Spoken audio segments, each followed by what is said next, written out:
पतंजलि योग सूत्र में पतंजलि ने धारणा ध्यान समाधि की बात की है। धारणा ध्यान समाधि ये तीनों एक जैसे ही हैं, क्योंकि तीनों में ही एक नियंत्रता, एकाग्रता और एक जगह ध्यान और स्थिरता समाहित है। धारणा पहली अवस्था है, ध्यान उसके बाद की अवस्था और समाधि सबसे उत्तम अवस्था है। समाधि के भी दो प्रकार बताए, संप्रज्ञात समाधि और असंप्रज्ञात समाधि। जो धारणा होती है, कहते हैं अपना किसी वस्तु पर, किसी एक तस्वीर पर या किसी एक ईश्वर के ऊपर या किसी गुरु के ऊपर या किसी वृक्ष के ऊपर या कहीं भी जहाँ आपका ध्यान केंद्रित हो सके वहाँ अपने उस नज़र को लेके जाएं, अपनी उस दृष्टि को लेके जाएं। कुछ देर देखें, कुछ और देर देखें, फिर समय बढ़ाते रहे। जब धीरे धीरे ये क्रिया लगातार बढ़ती रहेगी और इसकी अवस्था समय कालावधि बढ़ जाएगी, तब वो आती है ध्यान की अवस्था में। ध्यान का मतलब तो लगातार किसी एक वस्तु पर आपकी दृष्टि बनी रहे बिना किसी इधर उधर के भटकाव के, उसे कहते हैं ध्यान। कहते हैं धारणा बाह्य वस्तु पे की जाती है और ध्यान आंतरिक वस्तु पे की जाती है, आंतरिक हृदय पर। धारणा बाहर से अंदर की तरफ आती है, इसीलिए कहते हैं आत्मा का परमात्मा से मिलन।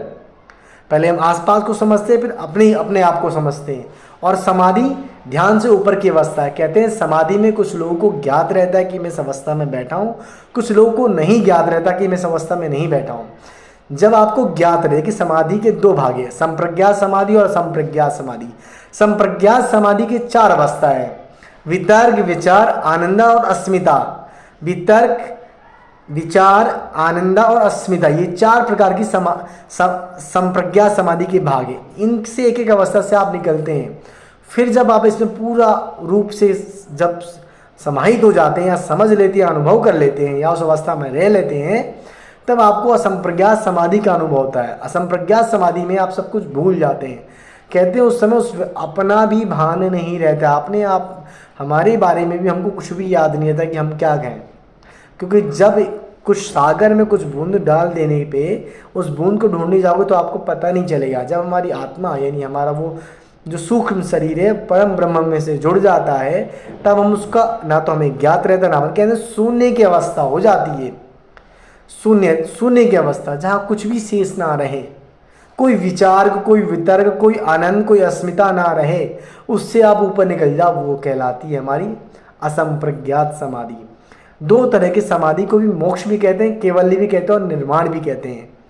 अलग अलग दर्शनों में अलग अलग जगहों पे अलग अलग शब्द है। मूलभूत सबका यही अर्थ है कि दुखों से मुक्त हो जाना। देखिए दो प्रकार के मोक्ष, एक जीवन रहते और एक जीवन जाने के बाद, विधेय मुक्ति और लय मुक्ति। और भी बहुत सारे शब्द अलग अलग आए हैं। तो इस दो प्रकार की मुक्ति में मुक्ति है कि आप जीवन जीने के साथ आनंद से जिए। आनंद मतलब आपको आनंद का भान ना रहे, यानी दुख का कोई एहसास ही ना हो। आदि भौतिक, आदि दैविक और आध्यात्मिक तीन प्रकार के दुख होते हैं। इन दुखों का कोई आपको भान ना रहे, यानी कि जो आपकी समझ है वो एक लेवल का उस अवस्था से ऊपर चली है। जिसे कहते हैं तंभरा प्रज्ञा कहते हैं। पतंजलि ने उसे तंभरा प्रज्ञा बोला है, यानी उससे भी श्रेष्ठ प्रज्ञा से भी तंभरा प्रज्ञा। तो पतंजलि योग दर्शन के अनुसार या सांख्य के अनुसार या और भी शास्त्रों के अनुसार मोक्ष का यही मतलब होता है कि आप समस्याओं से अलग हट जाएं, समस्याओं से बच जाएं, उससे निकल जाएं और दोबारा फिर आपका वो ना। एक मोक्ष ऐसा भी होता है कि कहते हैं जब तक आपके पुण्य कर्म होंगे तब तक आपको मोक्ष मिलेगा। जब आपके कर्म समाप्त हो जाएंगे तो आप फिर से आपको उस अवस्था में आना पड़ेगा। जैसे कि कई सारे हम पहले के लोग यज्ञ करके उस फल को प्राप्त करते थे, जैसे क्षणिक मात्र का होता है। मोक्ष की बात की गई, मोक्ष यानी कि आनंद। आनंद यानी कि आनंद का ही भान है, शून्यता। मैं तो कहूँगा उसको शून्य माने, आपको आभास ना रहे। जनक जी ऐसे व्यक्ति थे जो कहते थे उनको मोक्ष की प्राप्ति साथ में ही मिल गई थी जब से वो थे। प्रहलाद जी कम उम्र में, ध्रुव जी कम उम्र में ज्ञान प्राप्त कर लिया, ज्ञान के द्वारा मोक्ष की प्राप्ति कर ली, भक्ति के द्वारा मोक्ष की प्राप्ति कर ली। प्राप्त करने के कई सारे साधन होते हैं। एक है मुद्राओं के द्वारा, आसनों के द्वारा, ध्यान के द्वारा, जड़ी बूटियों के द्वारा, सिद्धियों के द्वारा। तो अनेक जगहों पर मोक्ष की अवधारणा अलग अलग तरीके से बता रखी है। आज का मानव जो मोक्ष को समझे, वो समझने का क्या तात्पर्य समझे कि जीवन में आनंद रस या अगर दुख आए तो उस पर सम रहना, सम यानी समान रहना, एकदम स्थिर रहना बहुत मुश्किल होता है। क्यों? ये इसलिए मुश्किल है क्योंकि मनुष्य के अंदर 9 रस हैं।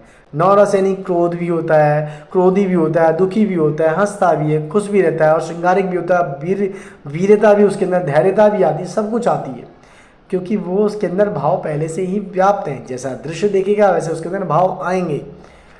तो इस सारा का सारा जो है इस धारणा ध्यान समाधि का ही है। इसे कहते हैं संयम अवस्था।